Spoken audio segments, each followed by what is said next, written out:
ಬಳಪ ಹಿಡಿದ ಭಗವಂತ ಇರುತ್ತಾನೆ ನಮ ಸುತ್ತ ಅವತಾರ ನಾನಾ ರೂಪವೋ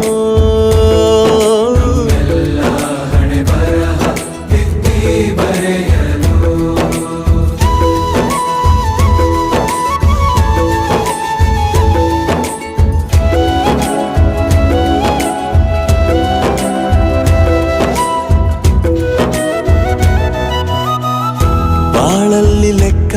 ಎಷ್ಟು ಮುಖ್ಯ ಎಂಬುದ